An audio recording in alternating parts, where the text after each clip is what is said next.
Okay, we are recapping session 7, which we did with Dr. Kristen Lindholm on the topic of media and communication.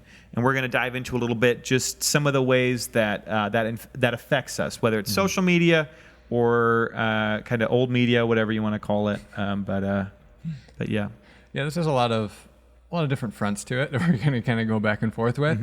Hopefully we'll cover everything that we want to. But I think the first one is just how this carefully curated image is affecting our spirituality. And she talked to it really well, how especially significant it is for young women, statistically. But I think it affects all of us. And the effects of this go up as your time consuming social media goes up. So first and foremost, I think it's really important for our spirituality to just have a check and limit the amount of time that we are spending on social media, to be aware of how we are presenting ourselves on social media, and just be aware of what image we are trying to cast of ourselves. And then also, as we're consuming social media, to recognize how this is affecting us, and how perhaps we have FOMO, fear of missing out, or perhaps it is affecting us negatively, just looking at people who have perfectly curated lives and expecting our life to be like that, and just knowing that this isn't reality. So simple things like that are things that we can do spiritually to make sure that we aren't falling prey to a lot of the negative effects of mass media. Yeah, and it's interesting because social media now, so Facebook and Instagram, those really now, at least for our generation and really for the whole world, like those are the mainstream media now. There's nothing in the world bigger than Facebook, right? So the idea that they're not that is just silly. Like they're used so much, they've completely changed the world. And there's been some real positives that have come out of that, for sure. It's good to be able to promote good things. It's good to be able to do like a fundraiser. It's good to be able to, update friends on the lives of your kids and things like that, or a cute picture of your pet, And there's been some more serious things that social media have done that have been positive as well, for sure. Movements for justice or awareness campaigns, things like that. But on the whole, just going back to what you talked about, is there's a lot of harm that's done when we are all living a very curated public life. That's kind of how we view it. And in reality, I have no idea if I post a picture on Instagram or whatever. I don't know. I mean, I don't know if 20 people see that or 200. I have no concept of that. But in our minds, we kind of all have this sort of like public platform now, and we all have this audience that we want to keep engaged and keep impressed and interested. And we do it with ourselves in terms of we curate this image. We're not going to post a picture that doesn't look flattering, right? We're going to we take 10 and we post the best one, or whatever. But then it gets a little weird when it gets into other areas, because now my take on this political thing, or now my take on this social justice thing, it's really still a part of this image curation that I'm doing, because that is what those platforms do. It's there isn't really a separation there. So that is sort of what we're using them for, to a large degree. And if we are using them for it, that is going to trickle into how we use it for things that maybe we want to appear more charitable, or we want to like, oh, I get it, like I understand this political thing, or when it comes to like identity politics, or some of these different conversations that have gone over the last few years. But we want to present a certain way, and whether that's through a filter on our face, or the view that we try to get in line with. It really is about the image that we're creating. Right, and that applies to so many different areas of just even how we consume information. Like I remember read news articles from a couple of different sources, and it's talking about the same event and the same people involved. And same politician is pictured on each one. On one article, it's a very unflattering picture of the person, and they look, it's just, they didn't take the picture at the right time. And then the next one, it's a very flattering picture, like good, like he's looking at the camera, it's perfect, right?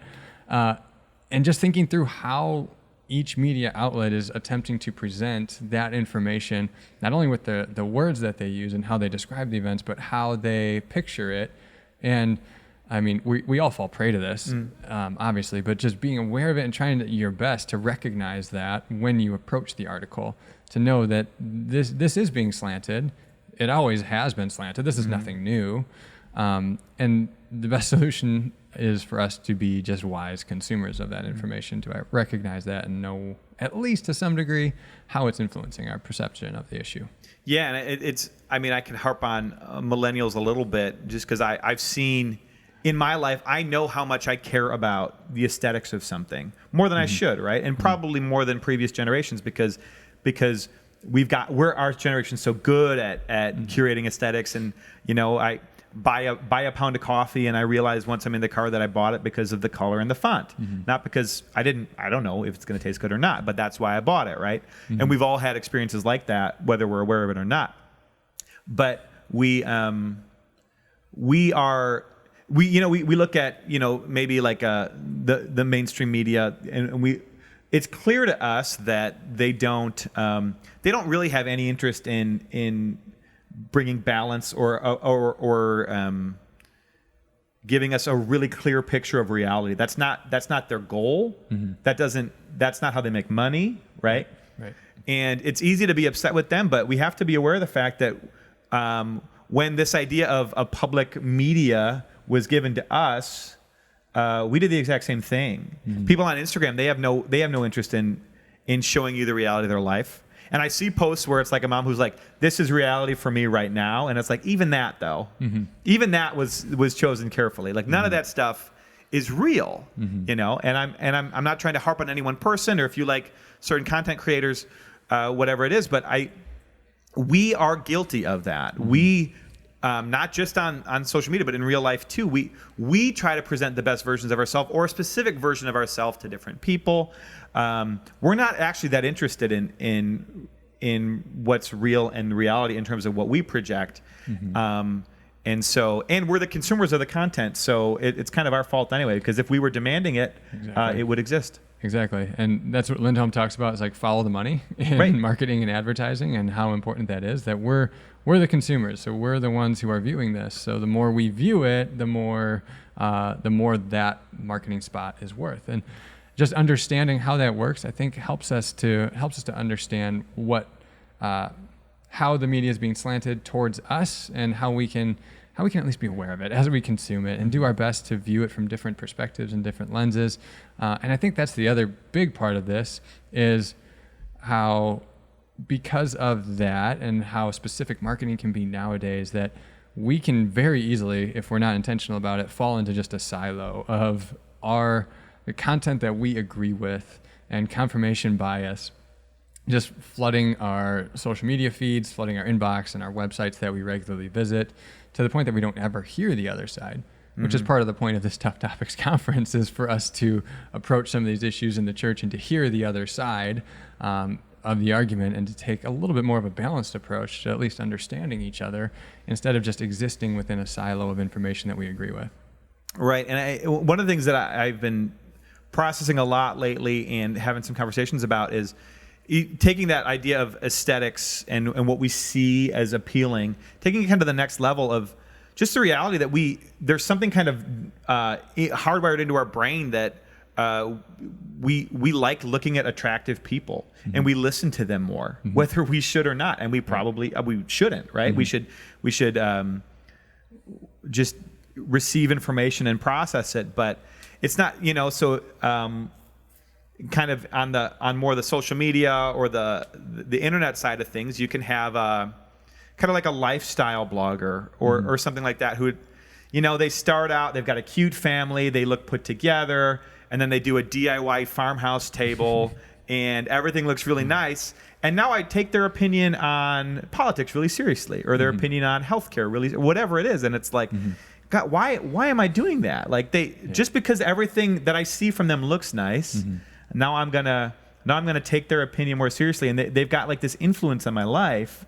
They're an influencer, if you will, that they just shouldn't have, right? And that's, I mean, we talk about that with celebrities in Hollywood, or but across the board, there is this thing where if we like to look at it, we are more likely to listen to it. And that's a big problem. Right. That's not a good thing at all. It is. We're so image driven.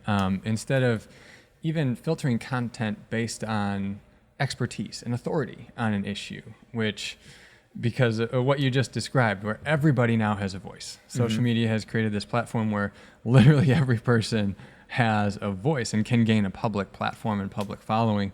It's become all the more important for us to seek out individuals who have a specific either education, experience, or authority on a particular issue, and to seek out multiple voices who have that authority and that perhaps learning or whatever the issue might be on that specific topic, instead of us constantly just looking for the voice that we like and the person that we like to see say this. It fits a certain profile in our head, and then following that and promoting that idea.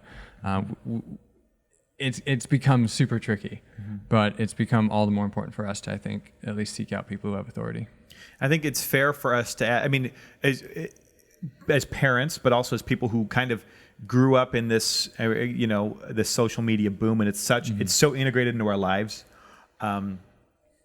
The obvious question is like, okay, what's the net? Is this a net positive or a net negative in my life? And how involved in it should I really be? And Dr. Lindholm talks about how she doesn't say get off it completely, but she says limit it, like seriously limit it. And especially for kids, there's so much information coming out in studies about how much anxiety social media causes teens, particularly teen girls, young girls, but adults too, and the ways that it affects us. And that's not, there are positives, but the negatives are so clear. And so, if the way I use social media, just to talk for myself, is I use it to talk about my family on occasion, to share the occasional highlight, update, or maybe a joke or a cute picture. I don't use it to give my opinions on things. And that's not because it's wrong, but it's just the decision I've made. So, and there's times when I want to. Of course, there's times when I want to, but I'm not sure that it's the platform for it. And I'm not sure that of all the good things that have come out of that, I still kind of think that might be a net negative. And so I've just decided I'm not going to participate in these kind of discussions on these platforms.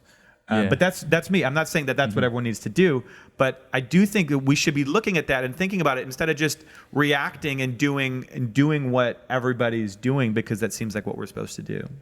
I think that's a good point, and that's something that I would encourage all of us to do, is think through not only how do I consume information on social media, but how am I going to use it, and to use it wisely. Because similar to you, I don't post much of anything on social media, and honestly, as a pastor, it's very tempting for me to have this universal platform all the time. I can make a really compelling case for posting regularly a ton of stuff, and even posting things that I don't necessarily think is true, just to create a larger following. Right. For me to do more good. I could cast it as that. But again, as John said, I'm just not convinced that that's the best way to talk about a lot of the issues facing our world. That's not the best use of my influence. I think at least where I've landed on this, as you said, is the best use of my influence is in the church here, is in the personal relationships and conversations that I have. Right. And I want to invest more time and energy in those instead of investing time and energy in this universal platform that I could possibly have influence in somebody's life across the world, with that potential at least. Instead, I want to focus my energy and effort on the people here that I have relationship and am seeing on a regular basis. Yeah, we say I think it's Skye Jitani talks about it in one of his books. He talks about valuing presence over platform, which is basically the idea of somebody on the other side of the world whose life I envy versus somebody who I could call in an emergency and could be at my house in 3 minutes, and why that person I should care actually more about what they think about me. I should care a lot more about their opinion and listen to them more and talk about these things with them more than And so cultivating presence in our lives, so people that are actually, you can actually like reach out and touch them, right? And actually have conversations that way. Cultivating those kind of relationships in your life instead of it really is. It can kind of trick us in our psyche too, because we can all do this thing where we say, well, I could do so much good if I built this platform, or here's all the positives that come out of it, and we can focus on those things. But deep down, we know that our motivations aren't so good all the time. We know that our participation in these things isn't always so positive. I mean, when I post pictures of my kids, even that isn't like a purely good motive. It's not just like, hey, I just want their grandparents to see this. I could text it to whoever I wanted to see it. But there is a part of me that still wants, I'm a good dad, right? So there is a part of it that isn't good motivations, and we just have to be aware of that in ourselves, and then really examine what is our participation in this stuff and why. And we're not going to change the world on one Facebook post at a time, one Instagram post at a time, and there's so much harm that comes in the comparison that's on there of what you look at. The way that you like your Instagram influencers and things like that. I watched a video talking about how the amount of face tuning and stuff that goes into the image they project, and then the 13-year-old girl's like, well, I'm never going to look like that, and it's so hard for them. And it's like, well, nobody looks like that. Right. That person doesn't look like that. It's not real, And a lot of that is like, that is the obvious place that this is going to go when we try to create this alternate version of our own lives. It's going to go to a bad place. That is the logical progression of it. It's going to be less real over time. There's going to be less authenticity. Yeah. And that's what we're participating in, and it's integrated into our world in a way that it's hard to know how to completely escape it. But our participation in it, I think we do need to take it really seriously, and as parents as well, thinking a lot about how we're going to participate in that stuff. And I think this is an area where the church really has an opportunity to make a huge difference and to be very countercultural, because again, the social media platform to influence people is so tantalizing to me, because it's easier.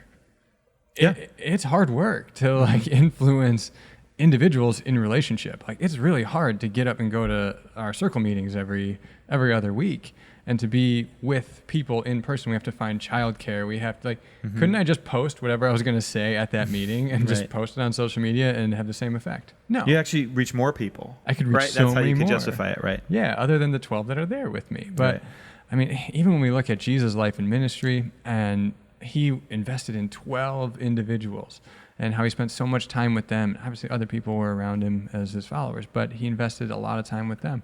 And the church in this current cultural climate is well positioned, I think, to be a voice that kind of calls us back to these incarnate relationships and how valuable they are.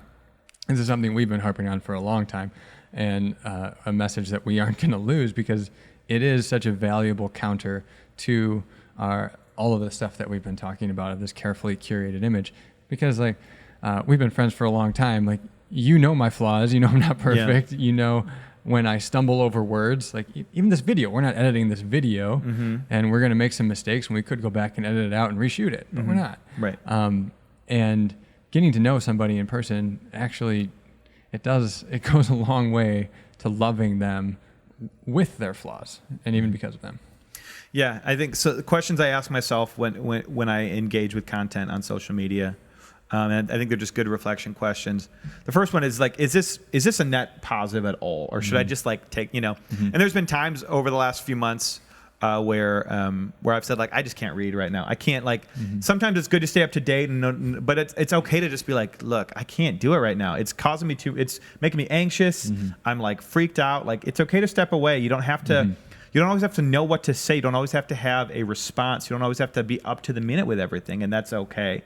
The second thing I look at is am I drawn to a specific slant consistently? Am I drawn to a left or a right, or something different? I don't know, but am I really finding all things that fit into one kind of way of thinking?